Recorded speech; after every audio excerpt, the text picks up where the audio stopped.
ரஷ்யாவிடமிருந்து கச்சா எண்ணெய் இறக்குமதி செய்வதை ரிலையன்ஸ் இண்டஸ்ட்ரியல் நிறுவனம் நிறுத்தி வைத்திருக்கிறது. ரஷ்ய எரிபொருளுக்கு ஐரோப்பிய ஒன்றியம் விதித்த தடையை தொடர்ந்து ரிலையன்ஸ் நிறுவனம் இந்த முடிவை மேற்கொண்டுள்ளது. இந்தியாவின் மிகப்பெரிய கச்சா எண்ணெய் இறக்குமதியாளரான ரிலையன்ஸ் நிறுவனத்தின் இந்த முடிவு உலகளாவிய எரிபொருள் சந்தையில் தாக்கத்தை ஏற்படுத்தும் என்று கூறப்படுகிறது. இதுகுறித்து இந்த காணொலியில் விரிவாக பார்க்கலாம். ரிலையன்ஸ் இண்டஸ்ட்ரீஸ் குஜராத்தின் ஜாம்நகரில் உலகின் மிகப்பெரிய ஒற்றை இட சுத்திகரிப்பு வளாகத்தை இயக்குகிறது.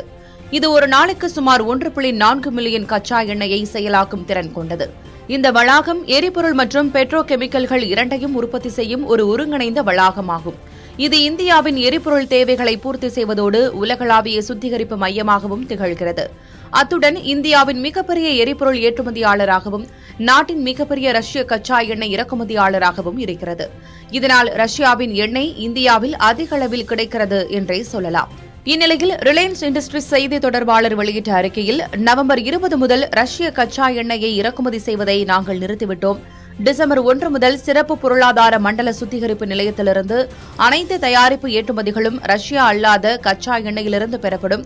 ஜனவரி 21, 2026 முதல் இது நடைமுறைக்கு வருவதை உறுதி செய்வதற்காக இந்த மாற்றம் திட்டமிடப்பட்டிருக்கும் நேரத்திற்கு முன்பே செயல்படுத்தப்பட்டுள்ளது என்று தெரிவித்தார். ஏற்கனவே ஜூலை மாதம் யுக்ரைனில் போரை முடிவுக்கு கொண்டுவர ரஷ்யாவை கட்டுப்படுத்தும் பொருளாதார தடைகளின் ஒரு பகுதியாக ஜனவரி 21 ரஷ்ய எண்ணெயிலிருந்து பெறப்பட்ட பெட்ரோலிய பொருட்களை இறக்குமதி செய்வதற்கு ஐரோப்பிய ஒன்றியம் முழுமையான தடையை அறிவித்திருந்தது என்றார். மேலும் ரிலையன்ஸின் எரிபொருள் ஏற்றுமதிக்கு ஐரோப்பிய ஒன்றியம் ஒரு முக்கியமான சந்தையாகும். அதனால் அவற்றின் தடைக்கு இணங்கும் வகையில் தற்போது ரஷ்யாவிடமிருந்து கச்சா எண்ணெய் இறக்குமதி செய்வதை ரிலையன்ஸ் இண்டஸ்ட்ரியல் நிறுவனம் நிறுத்தி வைத்திருக்கிறது. மேற்கத்திய சக்திகளின் இத்தகைய நடவடிக்கைகளின் நோக்கம் மாஸ்கோவின் எண்ணெய் ஏற்றுமதி வருவாயை கட்டுப்படுத்துவதாகும். இது யுக்ரைனில் ரஷ்யாவின் போர் முயற்சிகளுக்கு நிதியளிக்க உதவுவதாக அவர்கள் கூறுகிறார்கள். உலகின் முன்னணி எண்ணெய் ஏற்றுமதியாளர்களில் ரஷ்யாவும் ஒன்றாக இருக்கிறது என்று அவர் தெரிவித்தார். ரஷ்யாவின் மிகப்பெரிய எண்ணெய் உற்பத்தியாளர்கள் மற்றும் ஏற்றுமதியாளர்களான ரோஸ்நெஃப்ட் மற்றும் லூகோயில் நிறுவனங்களின் மீது அக்டோபர் 22 அன்று அமெரிக்கா தடைகளை அறிவித்தது. மேலும் இரு நிறுவனங்களுடனான அனைத்து பரிவர்த்தனைகளையும் முடிவுக்கு கொண்டுவர நவம்பர் 21ஆம் தேதியான இன்று காலக்கெடுவாக வழங்கியது. இந்நிலையில் அமெரிக்கா நிர்ணயித்த இறுதிக்காலம் முடிவடைவதற்கு ஒரு நாள் முன்னதாக ஆர்ஐஎல்லின் ரஷ்ய எண்ணெய் மீதான தடை வெளியாகியுள்ளது குறிப்பிடத்தக்கது. அமெரிக்காவிடமிருந்து 2ஆம் நிலை தடைகளை எதிர்கொள்ளும் அபாயத்தை தவிர்ப்பதற்காக ரோஸ்நெஃப்ட் மற்றும் லூகோயிலிருந்து எண்ணெய் இறக்குமதி செய்வதையும் ஆர்ஐஎல் தவிர்த்து வருவதாக தெரிகிறது.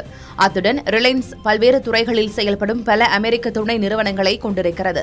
அதில் கூகுள், மெட்டா மற்றும் இன்டெல் போன்ற அமெரிக்க பெரிய நிறுவனங்களின் முக்கிய முதலீடுகளோடு மூலோபாய கூட்டணிகளை கொண்டிருக்கிறது. வரலாற்று ரீதியாக பார்த்தோமானால் இந்திய சுத்திகரிப்பு நிறுவனங்கள் அமெரிக்காவில் அனுமதிக்கப்பட்ட ஈரான் மற்றும் வெனிசுலா போன்ற நாடுகளிலிருந்து எண்ணெய் இறக்குமதி செய்வதை தவிர்த்து வந்துள்ளன. மேலும் தொழில்துறை பார்வையாளர்களும் நிபுணர்களும் ரோஸ்நெஃப்ட் மற்றும் லூகோயிலிடமிருந்து எண்ணெய் விஷயத்தில் இதுபோன்ற அணுகுமுறையை எதிர்பார்த்து வருகிறார்கள். இதற்கு காரணம் இந்திய சுத்திகரிப்பு நிறுவனங்கள் மற்றும் வங்கிகள் டாலர் மதிப்புள்ள வர்த்தகம் முதல் அமெரிக்க நிதி அமைப்பு மற்றும் சந்தைகளுக்கான அணுகல் வரை அனைத்து சாத்தியமான 2ஆம் நிலை தடைகள் அவர்கள் மீது குறிப்பிடத்தக்க தாக்கத்தை ஏற்படுத்தக்கூடும் என்பதை கருத்தில் கொண்டு அமெரிக்காவின் தடையை ஏற்று செயல்படுவதாக தெரிகிறது.